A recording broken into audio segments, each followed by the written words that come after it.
Okay. Are we taking inflation into account here? I guess. And Buggy's. Would you like to know what Buggy's old bounty is? Yes. 15 million. Yep. Would you like to know what his new bounty is? Oh yeah, actually got you a better one here. Okay. Sure. 3,189,000,000. Yes, it literally jumped by 3,174,000,000 berries. My man's really got those fucking high die rolls in D&D going on right now. I love it. Anyway, to that guy who just sent that chat message offering me more followers in exchange for money, I encouragingly invite you to suck my dick. Wait, did that happen and I didn't see it? Yes.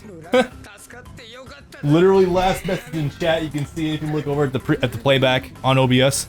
Can you ever get used to Goku not being voiced by a man? Yes. Yes. Yes, I watched Dragon Ball Super sub. It took them 3 years to get that dub out. Never get used to Goku not being voiced by... My dude, I have played more than one Dragon Ball... Pretty sure I have. I'm pretty sure we play at least more than one Dragon Ball game where Goku has only been in sub voices. Pretty sure. The only ones that have those are the 3DS games. Those are the only ones they never dubbed. Because they're not gonna waste... Right. They're not gonna waste the budget to dub a game that they don't think will sell at least 1 million units. Speaking of, thank you for reminding me. I need to plug the fact that we are on the road to getting to 250 followers on Twitch. If you follow me and we get to 250, I will be doing Let's Play of Dragon Ball Z Extreme Butoden. So please be sure to follow me on the Twitch channel by all means, guys. Help me tackle my student loans. But would you ever get used to Luffy being voiced by a dude? Oh, Alex, you don't know. This is a good opportunity. So there are... 4 kids, yeah? No, there aren't actually 2 dubs of One Piece. There are 3.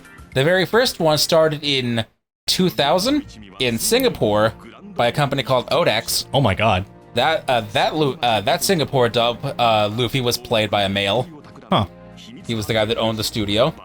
And in 2004, when Toei was shopping around the dub, not just to 4 kids, but to Funimation, to Bang Zoom, and to Ocean, they had all of those studios produce test pilot episodes.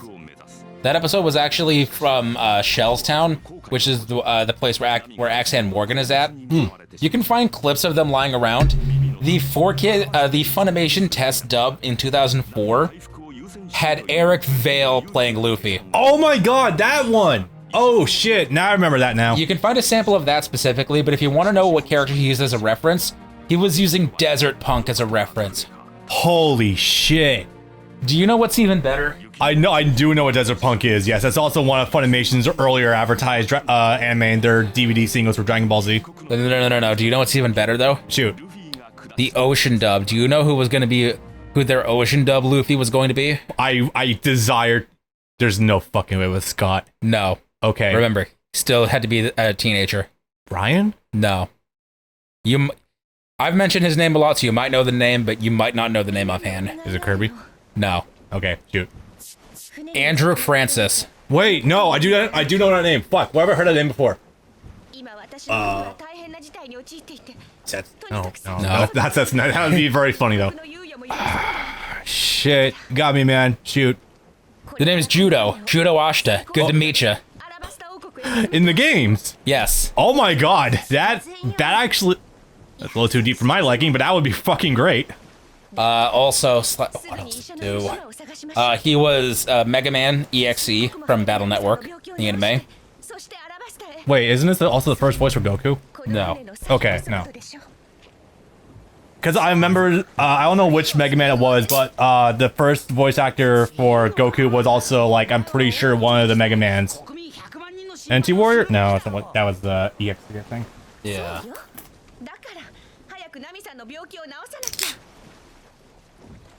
Do you know if he voices in Star Force? No, that was dubbed in California. Do you like how the cutscene's actually auto-scrolling now? Yep, it just keeps rolling down. Okay, let's see here. This is, Andrew, yeah? Yes. Okay.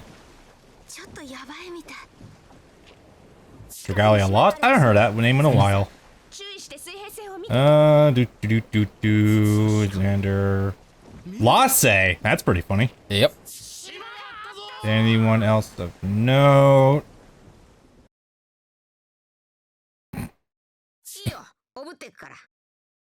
Ghost in the Shell Sound. Oh! It had an ocean dub. Ghost in the Shell? Yes. Interesting. Did not know that. I might have to go check that out. Yeah, we'll go back up a bit. Yeah. Muruta. Azrael. No, up one. Right after yep. Muruta. I see him. Yep.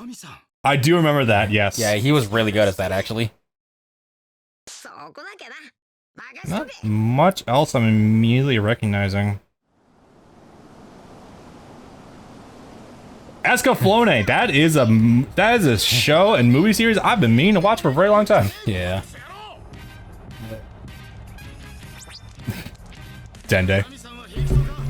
Oh man, I got the shitty one. Yeah, I was gonna say, I'm pretty sure that's the next one, dude. Because Yeah, Albaza was not next. Yeah, we were just going over that. Yeah, he was Yukimura / Scorpio in Sengoku Basara 1 Devil Kings.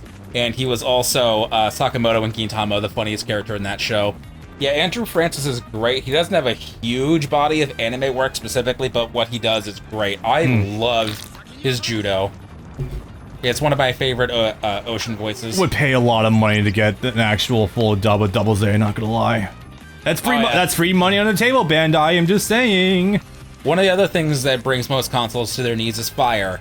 There's going to be a lot of fire in this stage. Right. So, ladies and gentlemen, welcome to what I believe fully is the worst level in the game, and not just in this game. This is worse than Thriller Bark, Wano. Yep. That one shitty last fire level for Punk Hazard and Pirate Warriors 2. This is horrible. The reason being is because obviously you can see it from the word go. We are doing an escort mission in a Dynasty Warriors game.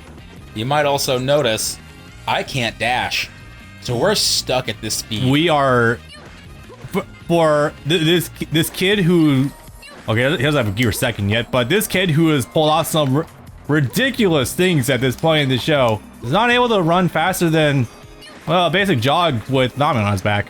Huh. Look, if I were a lesser man, I'd say there's some haha funny weight jokes to be had there, but no, this is just why. It's because he doesn't want to hurt her. Well, I know that. By rocking too much. Just a shame. So this wouldn't necessarily be even that bad if it weren't for the fact that this level is also fucking huge.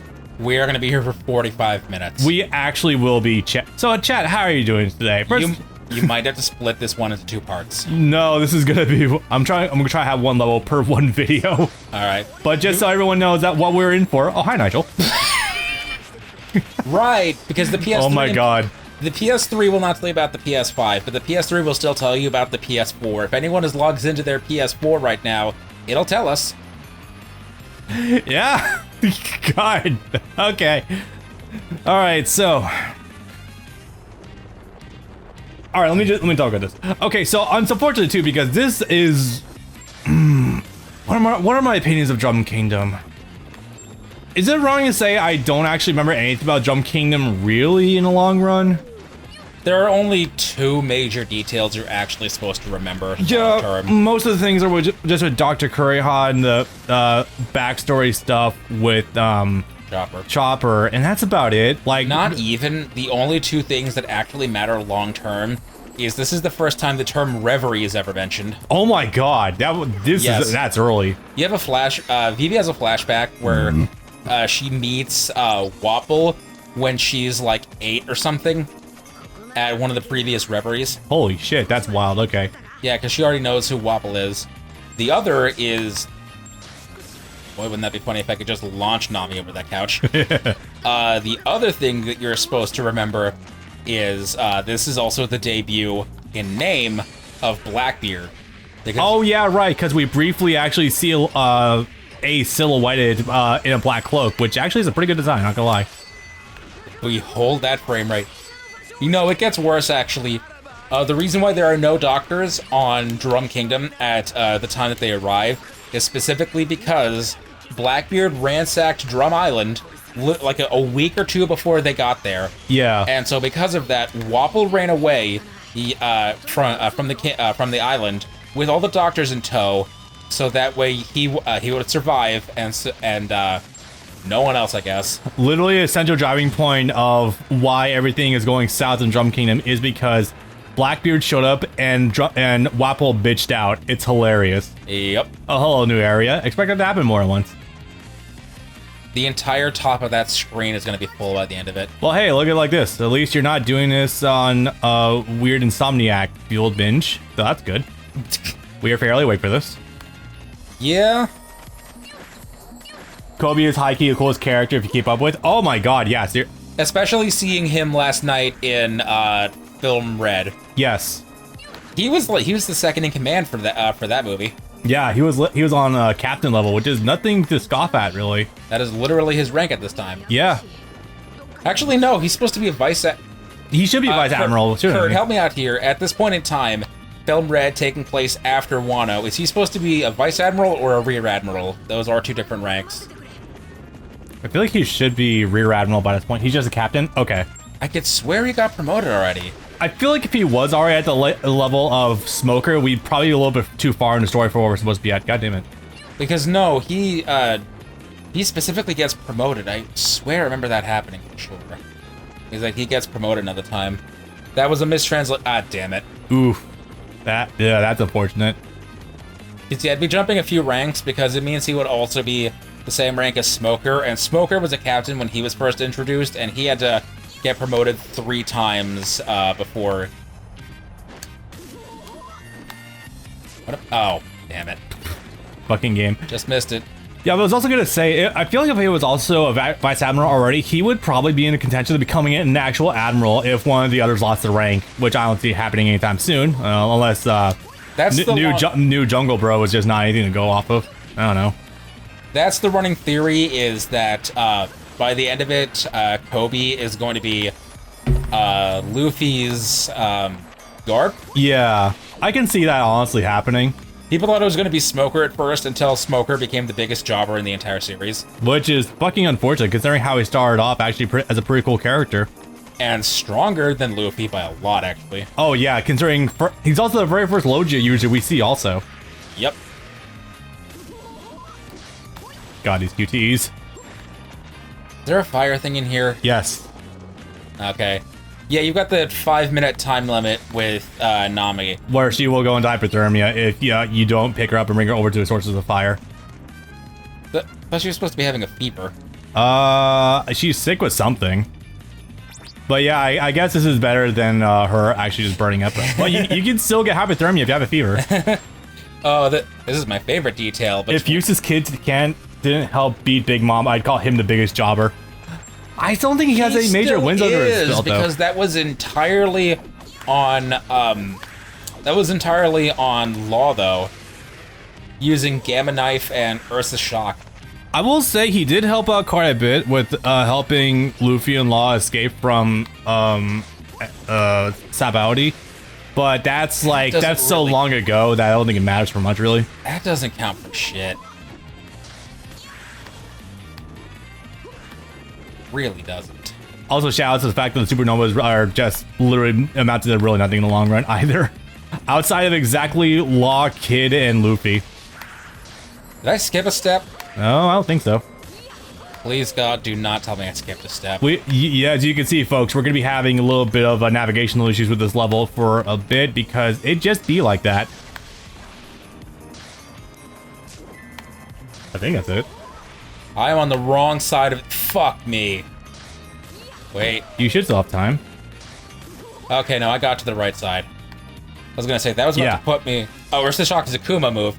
Law has some kind of a shock move, I'm pretty sure. I mean, there's Gamma Knife, but as far as I know, I think most of the rest is just like... Radio Knife. Radio Knife, yeah. And Kid helped Luffy and Law by beating Chopper. It doesn't matter. It's a shame. I like my dude's voiced by Raditz. I don't, because him being voiced by Justin Cook means that when Bellamy came... Oh, I haven't shown you any of what Bellamy sounds like post-time skip. When Bellamy came back post-time skip, they had to make it sound... It's still Justin Cook. They had to make him sound like he was eating the entire time. Like, his face is stuffed with food. And I fucking hate it. Is that like that stupid, like, jowly sound voice they try to go for sometimes, or what? Yes, I need to show you a clip later. It is fucking terrible. Yeah. Shockwile, which is an awakening move. I guess that's what it counts. Huh. No, it is the fucking worst. You will, if you didn't already hate it, you will want him blown off the fucking map for what they had to do to Bellamy, because Bellamy is actually a real character, a fully realized character, so I fucking hate what Funimation had to do to him. I guess I can say this now since I have the recent exposure of having, or the recency bias of having just witnessed him for the very first time. Yeah, I don't understand what the hype for Kid was. He's an okay design, but like, he's so unremarkable. Like, I don't understand what the hype was going to this character. Like, I could only hope they did something with him, like, in the long run, but that's not even the case, because the dude got blown up by Shanks. He doesn't do much else in the long run. Twice. He got blown the fuck out by Shanks twice. What was the first time? It was, during the time skip, he got the shit beat out of him by Shanks. That was how he got his arm cut off in the first place, and had to replace it with a cyborg arm. Oof. Immediately after Wano, the first thing he did was went back and challenged Shanks a second time. What? And he got blown out again immediately. In, like, literally a single hit. Yeah. With that one new shockwave move Shanks has, yeah. Which, by the way, that's also where that TikTok comes from. The Shanks is a sword user. There is no such thing as a hockey man. That is just to cope with people with agendas. the AI. Yeah, I know the little Troy Baker. That's pain. Yeah, that's great. When did Doflamingo show up? It felt like years ago since you. Yes, it has been 8 years. Doflamingo first appeared during Jaya. Yeah, briefly before Skypiea happened, yeah. And then immediately afterwards to go and what we thought was murder Bellamy, which turned out to not be. Right through the door again, I think. I don't think you do it with her on your back, though. No, I know you're supposed to double back somewhere, yeah? You do it because you're supposed to actually break down the door with your head because you can't punch. Ah. Yeah. There it is. Yeah, now he's going to tell us to do it. This one, or is it going to be the next one? I remember it's got to be the next one, yeah? I vaguely remember that from recording. There another one? No, I think... Oh, we have to wait for the text to finish. So, yeah, wait for the text to finish. No? Huh. The screen. The tablet. Did she take damage from that? Oh. There we go. Thank you for not showing that for the first 5 times game.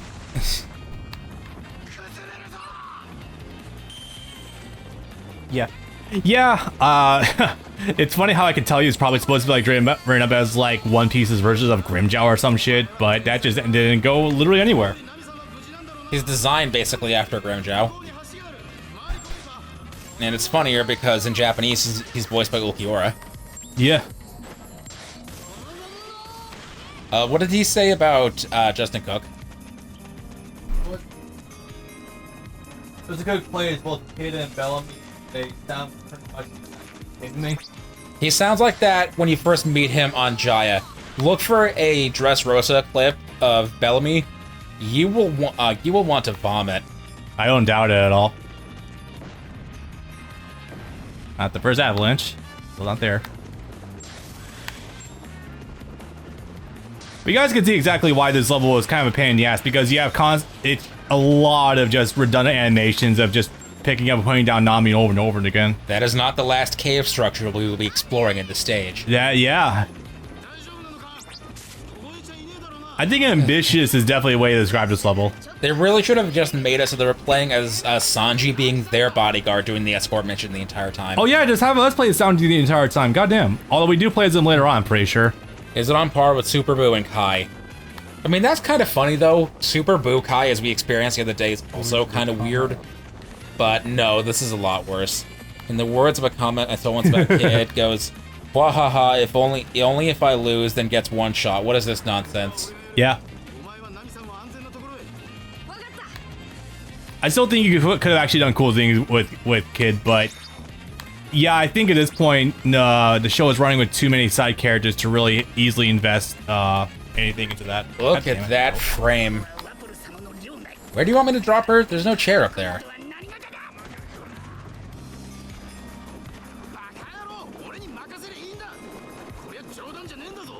Where? Upstairs?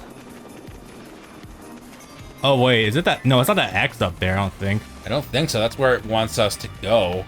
Is there anything you just passed? Oh, there is this. It can't parkour over the with her on your back. Unless you can't admit. Wait, can you? Oh. Okay. This. I know over to there's that. That's not a bench. This game sucks. I'm sorry. This is the worst one.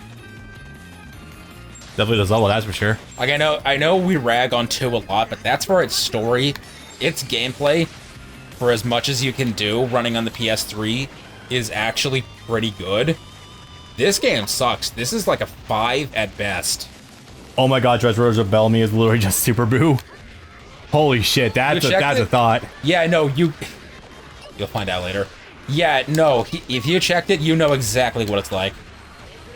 There's one guy that... What did Alex say? Something about a guy that goes from having black hair to what? Black hair to blonde hair. I'm not sure what he was referencing offhand. Man, I wouldn't be surprised if someone in One Piece goes Super Saiyan. I just don't know offhand. Yeah. I had fun on this level, and I regret enjoying it at all. I regret the idea of dragging this out any longer than it ever theoretically has to. But do you want to do the other character versions of these stages just to show what a regular stage layout for any of these looks like? Because they do exist in the other character modes. God, isn't that a thought? Maybe just to show off the non-gimmicky levels of them and just a more traditional One Piece experience, maybe. Yeah. Honestly, showing off multiples of the each character if we can too. That's probably a good excuse to do so as well. Yeah. Because like some of them actually do play fairly. Hancock is still probably one of the more notably fun characters to use in this game, but just for kicking people, which is kind of fun. Remember, Kurt, Wapol had an army. He was still a king. He wasn't just a pirate. He was a pirate and a king, but not the pirate king. He's also got an inexplicably hot wife too. Oh, weird. Right, the Labons. Yeah. Yeah, the literally Miss Universe that he got, that he married from becoming rich by settling a new empire with his own self-made Wapo medal. Yeah. New strongest medal in the world. Yeah. I'm sorry, not the strongest, the most malleable medal in the world. That is definitely one way to do it.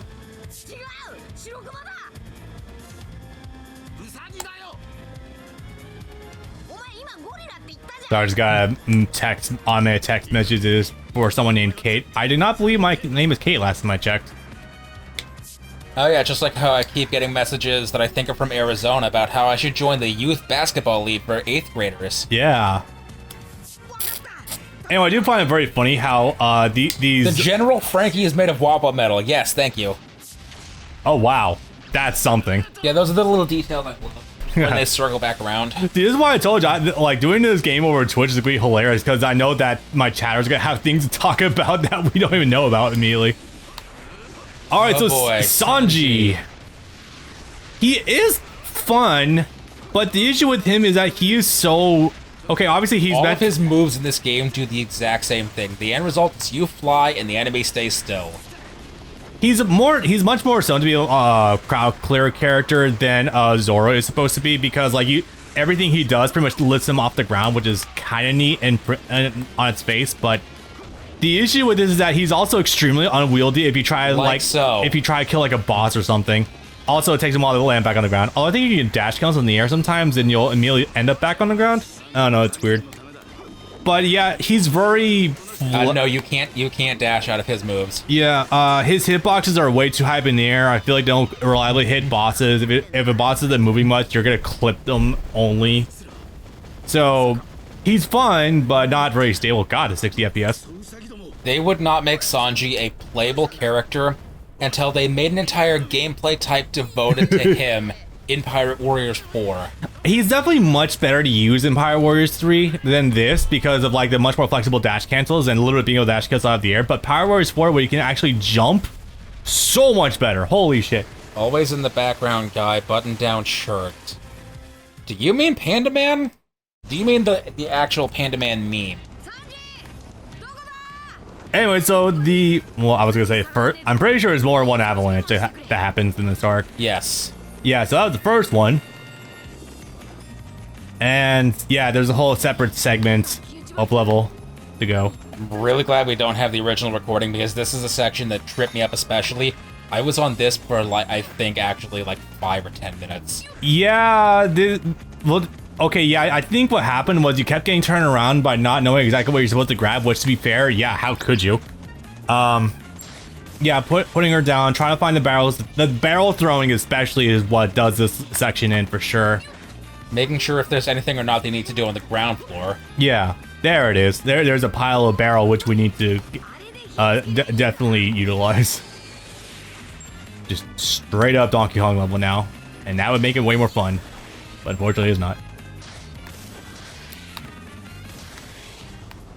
But yeah, you can definitely see that in general. This game is really trying to throw a lot of things at the wall to see what sticks. I can definitely see that they're trying for that. Like, what kind of gameplay engines can we get away with?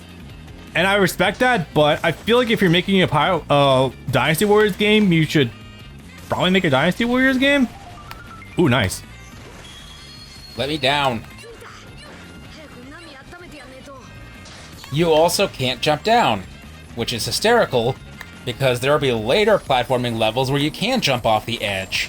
Oh my god, you're right, yeah. That happens to me a couple of times in a later level. They don't let you jump when you want to, but when it'll fucking kill you and make you have to restart an entire section, they'll surely let you jump then. I'm very glad you're the one with this level, because you've played this more than once recently, so I'm glad about that. I would just be floundering around like a fucking fish in this level. Knowing my luck, I'm gonna get both the Water 7 level and the Impel Down level. I'll take the Water... the Alabasta level. There are 4 of these. I'll take the Water 7 level. That wasn't too bad. Yes, it does. You get turned around, moving through corners. This cave is the worst. Alright, this is literally... Hey. This is bad.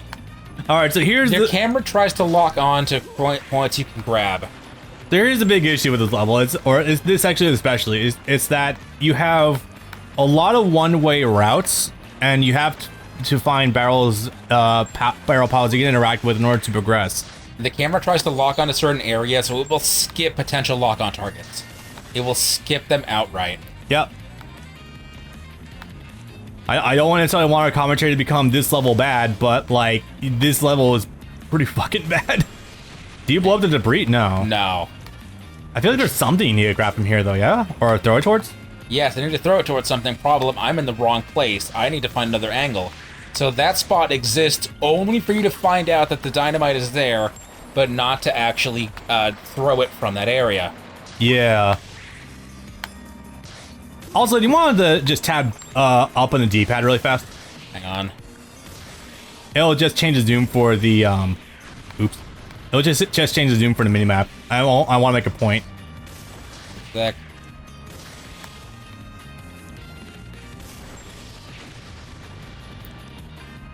Okay, so I want everyone to really get an idea for how absolutely fucked this is. So the very tiny yellow dots, I believe, are actual grabbable points. But given that the presence of the red signs that you can't progress through them, I can't even grab this spot like 6 feet away. It refuses to let me grab that. Yeah, that navigation here is absolutely pissed. Is Dalton in this game? I think Kureha is. She kind of has to be. Kureha is. Dalton is not. Yeah. I was gonna say we definitely have Kureha later on in 4-1 Choppers taking off, but no, not a lot else. Like that.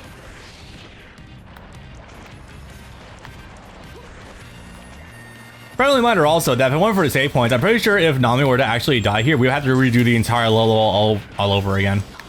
They don't invent checkpoint. There's never really checkpoints in these games. It's much more so the levels become shorter and easier to get through. Especially in 2. Holy shit. The only really bad level I think there is in 2 is just the Whitebeard one, where you can either kill him to get the bad ending or not kill him to get the good ending. And it's a little bit on the longer side, but I am hitting the timing. it can be very hard.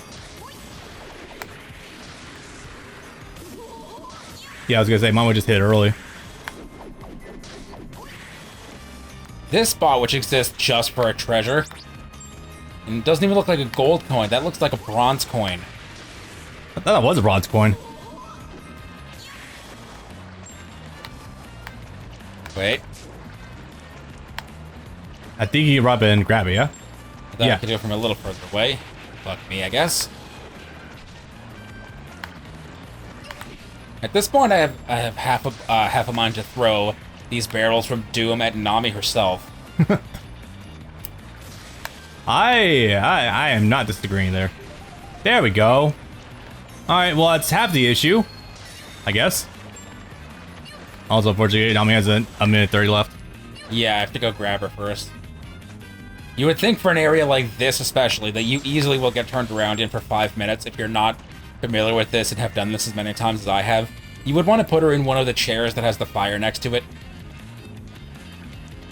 Because this will have you, Marco? Oh, you mean about how the first time he appears, his hair is brown because his design wasn't solidified. Then when he appears later, then his hair is blonde fully. Was that a thing? Yeah, the first time you see him is actually not at Marineford, it's technically... Was it, oh yeah, it was on Whitebeard's ship, I think, yeah? Yeah, it's post-Ennie's lobby. Yeah. I believe that's when Shanks appeared on Whitebeard's ship, yeah? Yeah.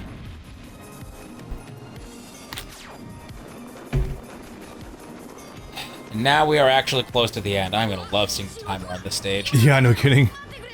There is no universe in which we're doing this one under 10 minutes. Oh, now you give us a chair with the campfire next to it? Kiss my ass. I mean, there were a couple earlier, but not in the area we just went through either. Lap into your left. You'd think you'd want to do that. We're in the maze, but not an area that has one enemy that we're gonna kill in 4 seconds. Nah, bro, we gotta build that tension, I guess. It's something like that. Good fucking bye. Marco was like totally a different dude at first. Oh yeah, I think was fucking Jozu even on the ship the first time? You see a handful of Whitebeard's crew that first time, and they have more generic designs, or at least they're not fully defined yet. Literally me every time I see Shanks' crew right now, because literally outside of Yasop, I remember literally nothing about the rest of Shanks' crew at all. Lucky Roo and Ben Beckman. Well, he got more than me. Lucky Roo is the fat guy. Okay. You played Grand Adventure. You know what his crew is like. Where they never stop assaulting you from all angles. Oh yeah. Hi, Sanji. Okay. We got room for one more. This is actually the end of the stage now. Yeah, I know the timer froze. Oh, did it? Yeah. 25 minutes, and that's just the in-game timer, let alone cutscenes. I'm gonna love to see what this part plays out to. Oh yeah. If 25 was a cutoff for A rank, that would be so annoying. But also, yeah, despite playing optimally, that still took nearly 25 minutes. Yeah, that's absolutely insane. Anyway, no, this scene is also still fucking amazing because literally Luffy is climbing the side of this giant fucking corn-ass mountain. Literally a straight wall. Bare hands.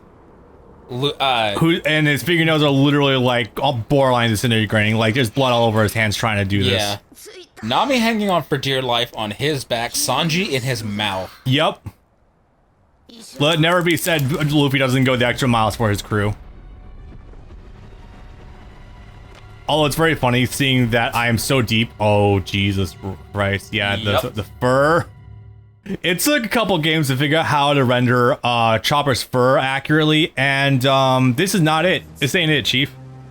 Doing his attacks still makes even the PS4 games run bad. I can imagine.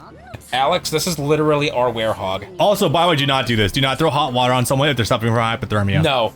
That's literally the worst idea. You will send them into shock. Yes. When the crew gets frozen later by Aokiji, Chopper has to deliberately tell them, do not throw them into the hot bath. Throw them into a room temperature bath. Let them sit for half an hour, and then slowly ramp up the heat. If you start from heat, not only will they melt or something, or the ice will crack. Yep. They will not readjust properly. They will get like frostbite or freezer burn or something. They will go into shock. Yep. Yeah, it's funny how early on Aokiji's powers are actually legitimately terrifying when they hit someone. But then, like, we kind of shake all that off, you know, once the hockey starts coming in. Kurt, speaking of recent events, Aokiji. Aokiji is currently the bad guy. He's the one that is currently poised to, if not kill, then at least beat the shit out of Garp. Oh my god, Garp! Can we talk about Garp? Holy fuck. That man is an absolute fucking menace. I love it.